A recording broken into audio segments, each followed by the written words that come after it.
ส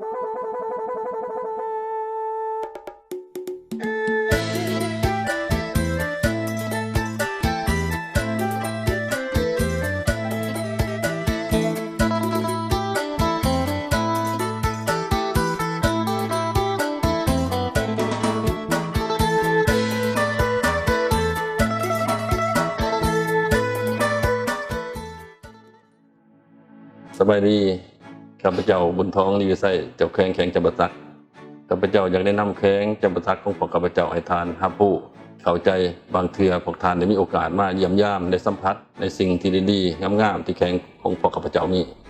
หรืออยากมาลงทุนในกิจกรรมใดหนึ่งอยู่แข้งของพวกข้าพเจ้าก็ได้สบายดี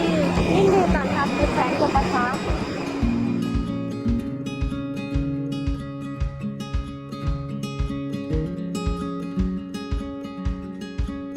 แขวงจำปาสักตั้งอยู่ภาคใต้สุดของลาวมีเนื้อที่กว้างขวางถึง 15,350 ตารางกิโลเมตรมีประชากรหลายกว่า 720,000 คนแขวงจำปาสักประกอบมี9เมืองและ1นครมีชื่อว่านครปากเซ่ภายใต้การนำพาของทานดร.บุญท้องดีวิไสเจ้าแขวงจำปาสักคนจำปาสักมีมูลเสือพีละอาจหารดูมันขยันเพียรและโอบเอื้ออารีนอกจากมีความดูมันขยันเพียรแล้วแต่ก็ยังแบ่งเวลาสร้างความอบอุ่นให้แก่ครอบครัวและหมู่เพื่อน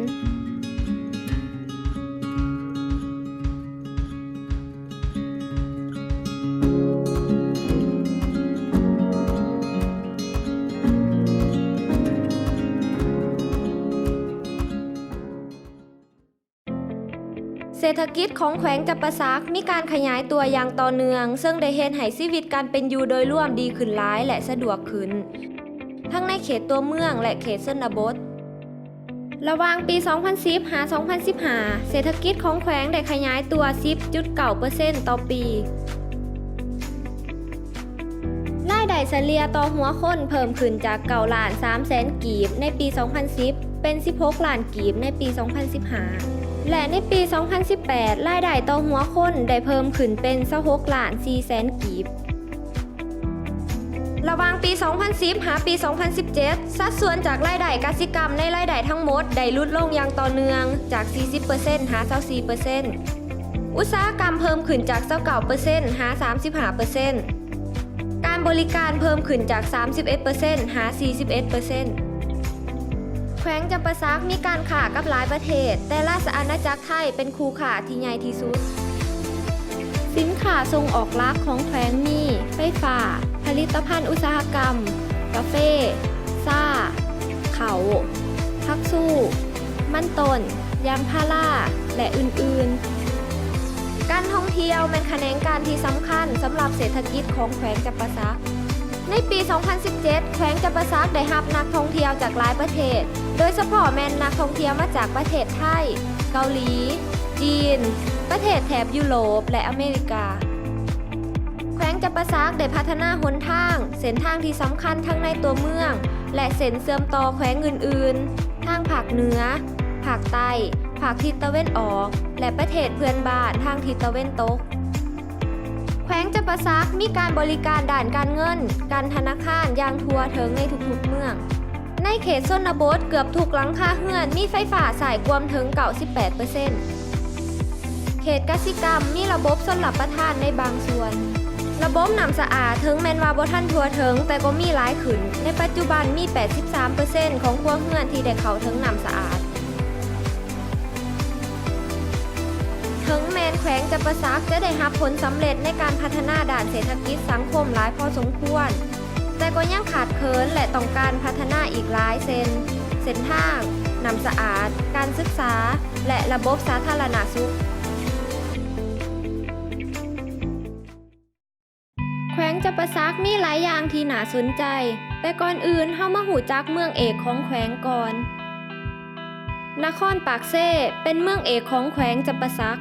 เป็นเมืองที่มีประชากรหลายที่สุดในทางภาคใต้ของลาว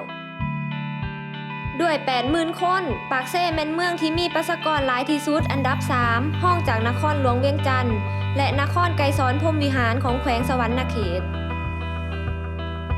แต่ถ้าเว้าถึงการพัฒนาตัวเมืองเฮาเว้าได้ด้วยความมั่นใจและภาคภูมิใจว่าปากเซ่เป็นห้องเพียงแต่นครหลวงเวียงจันทน์เท่านั้นย้อนที่ตั้งและประชากรที่มีพื้นฐานด้านการค้าและการศึกษาอยู่เป็นจำนวนหลาย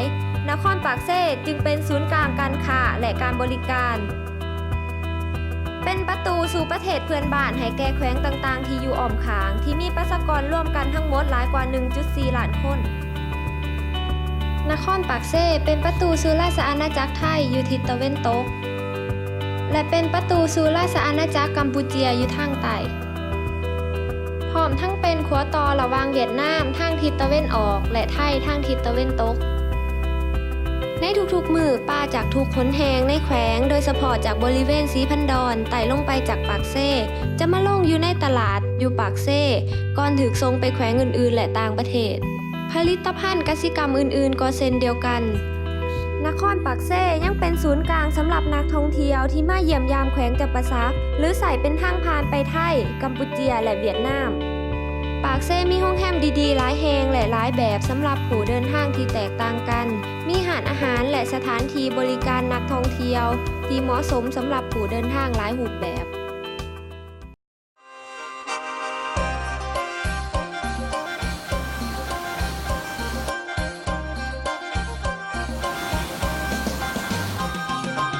แขวงจำปาสักมีแหล่งท่องเที่ยวหลายรูปแบบที่อุดมสมบูรณ์และงดงามไผหูก็อยากเห็นและอยากสัมผัสมีแต่อยู่แขวงจำปาสักที่มีเกาะดอนอย่างหลวงหลายจนนับบ่ถ้วนจนถือขนานนามว่า4,000 ดอนที่นี่แม่นส่วนหนึ่งที่อยู่ในเขต4,000 ดอนที่มีน้ำตกตาดใหญ่โตมโหฬารใหญ่ที่สุดในเอเชียตะวันออกเฉียงใต้น้ำตกอยู่4,000 ดอนเป็นบอนร่วมน้ำตกติดต่อกันอย่างหลวงหลายในแต่ละปีมีนักท่องเที่ยวมาเยี่ยมยามหลายหมื่นคนเพื่อให้สมกับความใหญ่โตมโหฬารของน้ำตกอยู่4,000 ดอนเพิ่นมีโครงการที่เอิ่นว่ามหานาที4,000 ดอนเป็นการลงทุนระหว่างจีนและลาวเพิ่นมีแผนการลงทุนมูลค่า9,000 ล้านดอลลาร์ซึ่งจะมีหลายสิ่งหลายอย่างเช่นบอนพักเศร้าสถานที่เบิงวิวบอนหลินและหันขาต่างๆ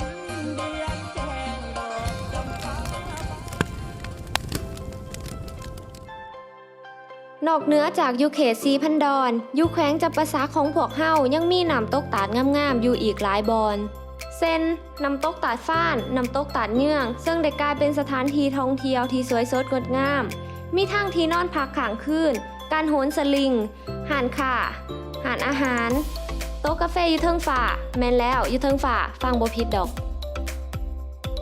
เสน่ห์ของแขวงจำปาสักยังมีเขตภูเพียงบริเวณที่บ่แม่นแต่ธรรมศาสตร์ที่สวยงามแต่ยังมีอากาศที่เย็นสบายตลอดปี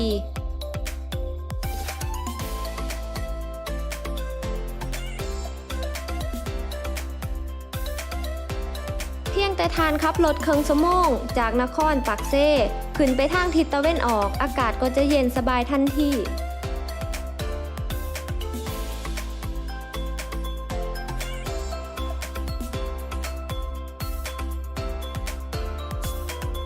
ปากซองมีสวนกาแฟสวนดอกไม้และสวนหมักไหม้หลายสวนที่มีการบริการรับต้อนผู้ไปเยี่ยมยามเป็นอย่างดีปากซองมีสถานที่สำหรับโหนสลิงที่งามที่สุดจุดหนึ่งในเอเชียพร้อมมีเฮือนเทิงก๊กใหม่สำหรับพักเศร้าและน้ำตกให้สัมผัสนอกเหนือจากธรรมศาสตร์ที่หาเทียบไสบ่ได้แล้วที่แขวงจำปาสักของเฮายังมีมรดกโลกวัดปู่จำปาสักประมาณ30 กิโลเมตรจากนครปากเซ่วัดปู่เป็นสถานที่บูชาเก่าแก่หลายร้อยปีที่คนลาวและผู้มาเยี่ยมยามจากทั่วทุกหนแห่งมาสักการะบูชาวัดปู่มีเทศกาลในทุกๆเดือน2ของแต่ละปี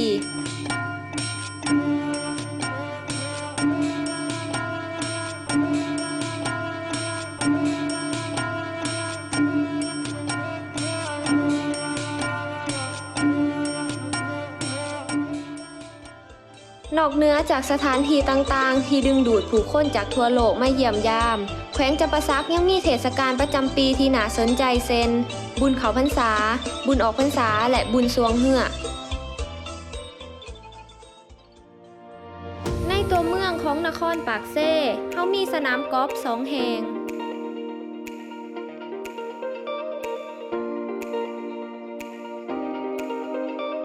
หลังจากลินเมื่อยแล้วท่านยังสามารถพักผ่อนแบบสบายๆสำหรับนักท่องเที่ยวที่อยากพักผ่อนอยู่ในปากเซ่หลังจากออกไปเที่ยวอยู่ในตัวเมืองก็มีห้องแฮมหลายประเภทและหลายระดับให้ท่านได้เลือกใช้บริการ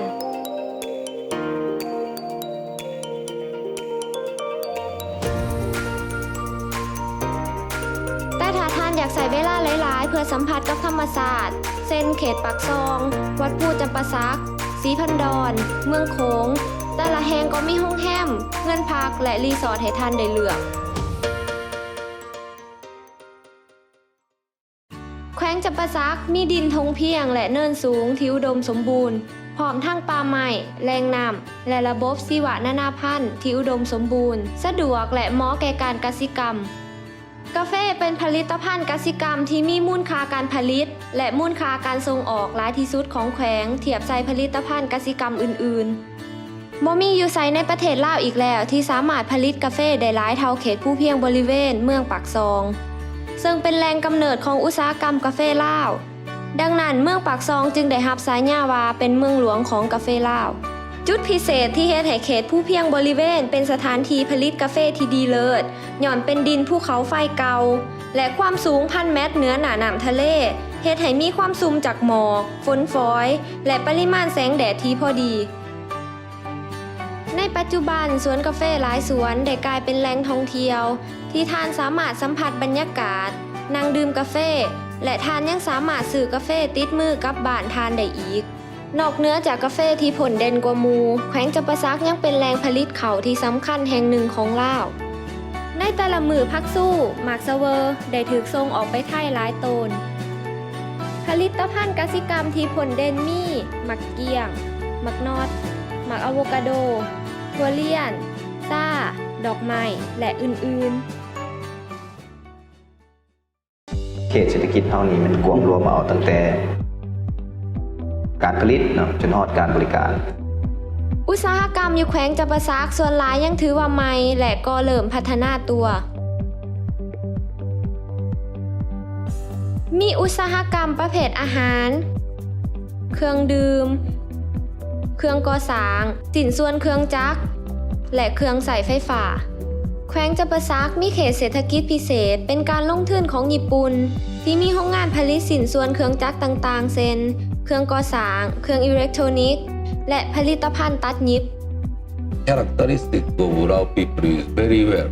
This is very fit to the Japanese company. We think that's why we established here.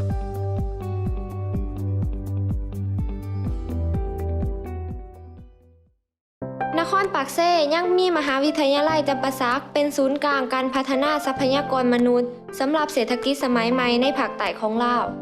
สืบต่อในการพัฒนาแขวงจำปาสักให้เป็นศูนย์กลางเป็นประตูเศรษฐกิจการค้าและการท่องเที่ยวจึงมีแผนพัฒนานครปากเซ่ให้เป็นนครสีเขียวเป็นนครที่ทันสมัยเป็นศูนย์กลางในการอำนวยความสะดวกในการพัฒนาภาคใต้ให้ดีขึ้นนอกจากท่านจะหาโอกาสและบอนดีๆสำหรับการลงทุนที่ได้ผลตอบแทนอันน่าพึงพอใจแล้วท่านยังสามารถท่องเที่ยวสัมผัสกับอากาศและธรรมชาติของแขวงจำปาสักได้อีก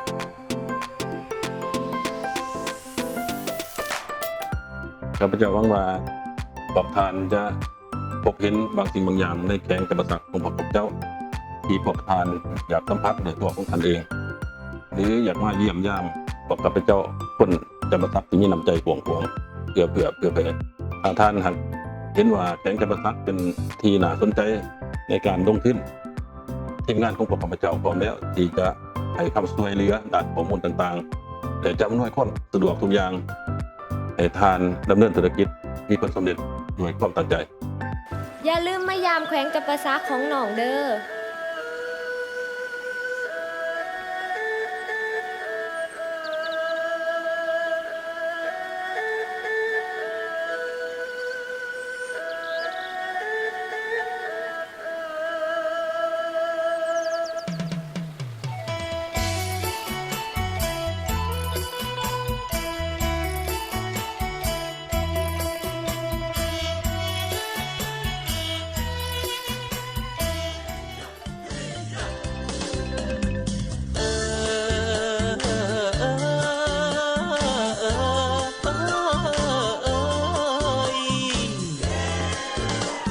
บัดนี้สีทันดอนของแก่นสิใครก่อนซ่อนกายเป็นเสียงลำภาคไตลำโฮงสู่ทันฟังเว้าถึงความมั่งคั่งอุดมหังสวยงามสีทันดอนลือน้ำสาแสงใสก่อนสมเสื้อคนขานยงสีทันดอนแดนตำตามูธรรมศาสตร์เสื้อเครือไตตาทาเพนเสียงสะดังเป่งเป่งน้ำตกตาดลีพีมีมนต์ขังเสน่หาสักส่วนไปยามเยือนอันว่าลือกองเป็นเสียงกองกองซาเขตจำปาญานไตเสียงกองซาลืนั่นก็คือต้นไม้มณีโคตรคำเลืองเป็นขวัญใจสร้างเมืองเขตโค้งแคว้นไตเป็นลูกค้าพันไม้มณีคำสามงาดังมาลาอวดพักถึงไตสง่างามเซินไปยามแก้วกำเขตด่านแดนคอนสะดำคอนสวงดวงไหลกระแสน้ำ